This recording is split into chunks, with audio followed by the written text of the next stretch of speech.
Hello, I'm back, and I'm here to talk to you about something serious. I call this studio death. Now, I was searching through the bottom of my man cave in the furnace room where I keep a lot of my consoles that are no longer permanently hooked up to my TV.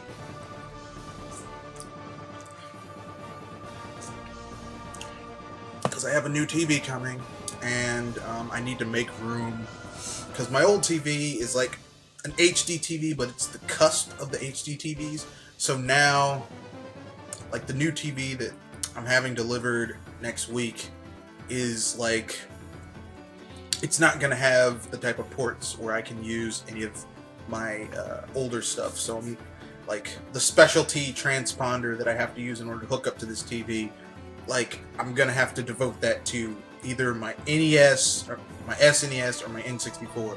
And the N64 lost because,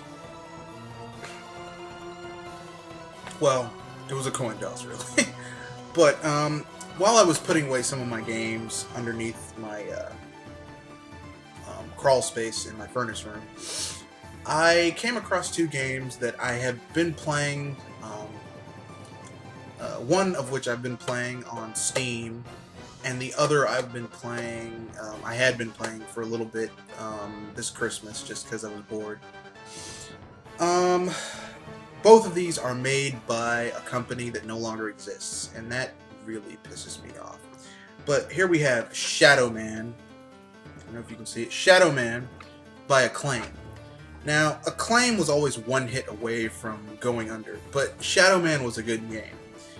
And here we have one from a company that has gone under quite recently, like last year. Eiyuden Chronicles: The First Mage by TH motherfucking Q. How could these companies have gone under? What could have caused this? Well, Acclaim couldn't keep up with the costs of the PS2 production values, and like they had a few flops towards the end. And THQ is a bit more nuanced. There's more to it than that. THQ was always a mid-level developer. Like, they weren't making any major big-time games, but what you got from THQ was a solid mid-level game. Like, in the GameCube, PS2, Xbox One generation, we got, like, fucking, Attack and the Power of Juju. Yeah. You know, solid mid-level game. Not the work, not shovelware, but not AAA. Like, AA single. And there's nothing wrong with that. Like, in order for there to be a healthy market, you need all levels of games. You need the AAAs, you need the low-level budget games, you need the mid-level games. You need all those levels of games, okay? Now, in recent years, we've seen the rise of free-to-play and all that garbage, but you need people who make mid-level games. Like, and we don't really see them nowadays. We don't see the people that make $30, $40 games that are kind of like, you know, like, they aren't going to be up there with the Bethesda games or the Call of Duties, but they're a good, solid little game. Like, they might not have the best production value, but they're solid. You know, the closest I can say we have now is, to this now is, oh god, the indies. That's the closest I can say. Games on Steam, PC games. But that's not enough, because not enough people game on PC for it to be a viable market for that. Okay? But, as I was going through my crawl space, I didn't bring it up with me, but I also have a Midway game that came from called Gauntlet Legends. One of my favorite games.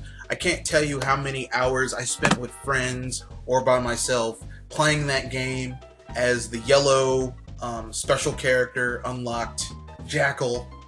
It was just the wizard with a palette swap, but I called him Anubis, and just leveling up my characters to max level, and then finding all the legendary weapons in that game and killing everything and everyone.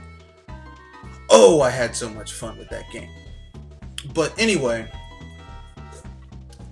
another company that's no longer with us, that made solid mid-level games.